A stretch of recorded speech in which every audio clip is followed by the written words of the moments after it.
የእንስሳት ተዋጽኦ መሸጫ እጅግ አዋጪ የሆነ ቢዝነስ ነው። ከ10% በላይ ትርፍ አገኘን ማለት ነው። ያ ማለት ከእንቁላል ሽያጭ 405 ብር አገኘን፣ ከወተትና እርጎ ሽያጭ 600 ብር ብናገኝ የመጀመር ፍርሃት አለ፣ አዲስ ነገር የመላመድ ፍርሃት አለ። ስለዚህ እነዚህን ነገሮች ቶሎ ወደ ስራው ገብታችሁ አስጀምሯቸው።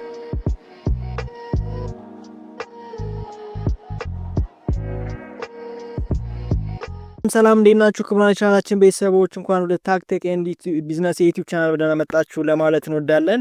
እንግዲህ በዛሬው ዝግጅታችን የምናቀርብላችሁ እጅግ አዋጪ የሆነው የእንስሳት ተዋጽኦ መሸጫ ወይ ደግሞ ለአነስተኛ ቤት የሚሆን የእንስሳት ተዋጽኦ መሸጫ ቢዝነስ ለመጀመር ምን ያክል ወጪዎች ያስፈልጉናል፣ ወርሃዊ ወጪያችን ምን ያክል ነው፣ የቀን ገቢያችን ምን ያክል ነው፣ ወርሃዊ ወጪዎቻችን እንዲሁም ትርፋችን ምን ያክል ነው የሚለውን በደንብ ዘርዘር አድርገን የምናቀርብላችሁ ይሆናል።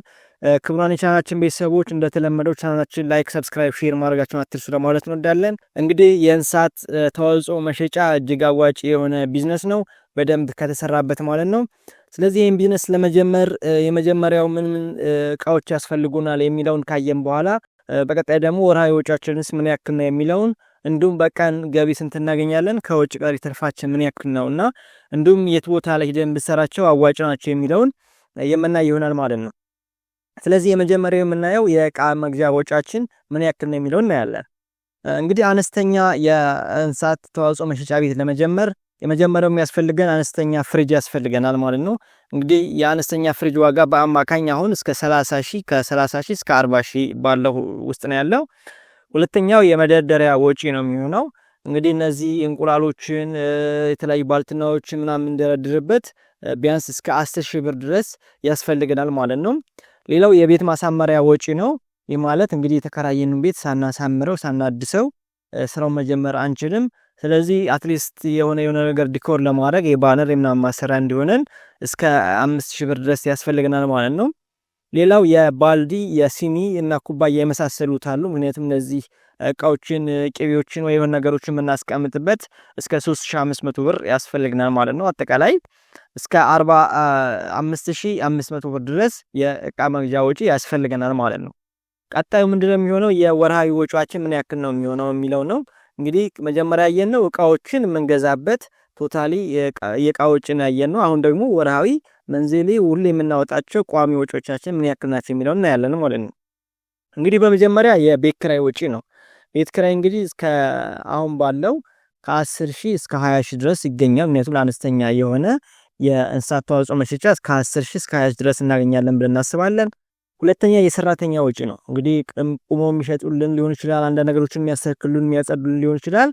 ከ5,500 ብር ብለን ብናስብ የውሃና መብራት እና ሌሎችን ደግሞ 3,000 ብር ብለን ብናስብ የፕላስቲክ ኩባያዎችን ማም በተጨማሪ እነዚህ በየወሩ እየገዛን የምንጠቀማቸው ይሆናሉ። ለወተት ለእርጎ ምናምን መያዣ ማለት ነው 1,000 ብር ብለን ብናስብ አጠቃላይ እንግዲህ ወርሃዊ ወጪያችን ወደ 25,000 አካባቢ ድረስ ይደርሳል ማለት ነው።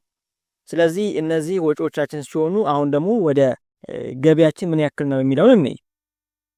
እንግዲህ ከእንስሳት ተዋጽኦ እንደ ቦታው ቢለያይም ከ5% እስከ 15% ሊገኝ ይችላል። ይህ ማለት አንድ እንቁላል ለምሳሌ 9 ብር ገዝተን በ10 ብር ብናከፋፍል ከ10% በላይ ትርፍ አገኘን ማለት ነው። ያ ማለት 9 ብር በ10% ስናባዛው ወደ 10 ብር ይመጣል ማለት ነው። ስለዚህ 10% በቀን ትርፍ እንይዛለን ብለን ብናስፍና በዚህ መሰረት 15 ትሪ እንቁላል ሲባዛ በ9 4,050 ይመጣል ማለት ነው። ስለዚህ ከ4,050 ብር ላይ 10% ብናስብ 405 ብር ዴይሊ እናገኛለን ማለት ነው።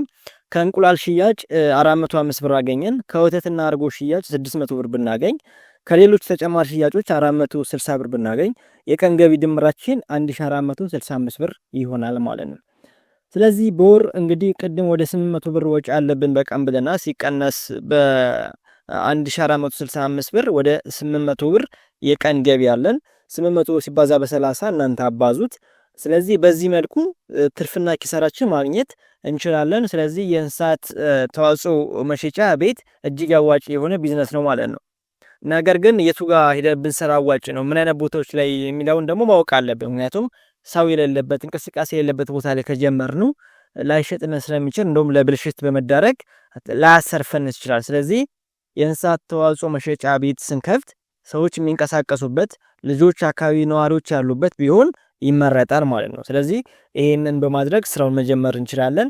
እንደ ቻሌንጅ የምናየው ምንድነው ስራውን በምንሰራበት ሰዓት ላይ የሚያስቸግሩ ነገሮች የምንላቸው አንደኛው ብልሽቶች ይኖራሉ፣ እንቁላል መሰበር ይኖራሉ፣ ጊዜያቸው ማለፍና የመበላሸት አጋጣሚ ሊያጋጥምብን ይችላል። ስለዚህ እነሱ ታሳቢ በማድረግ ይህን ስራ ብንሰራው አዋጭ የሆነ የተረጋገጠ ቢዝነስ ሀሳብ ስለሆነ ሞክሩት ለማለት እንወዳለን። ለዛሬው ያቀረብንላችሁ የእንስሳት ተዋጽኦ መሸጫ ቤት ቢዝነስ ይህን ይመስላል። ተጨማሪ ሀሳብና ጥያቄ ካላችሁ ኮሜንት መስጫው ላይ አስቀምጡልን። እስካሁን አብራችሁን ስለነበራችሁ እያመሰገንን ቀጣይ እንደነዚህ አይነት አስተማሪና ጠቃሚ መረጃዎቻችን ደርሷችሁ ቻናላችን ላይክ፣ ሰብስክራይብ፣ ሼር ማድረጋችሁን አትርሱ ለማለት እንወዳለን። ቻው።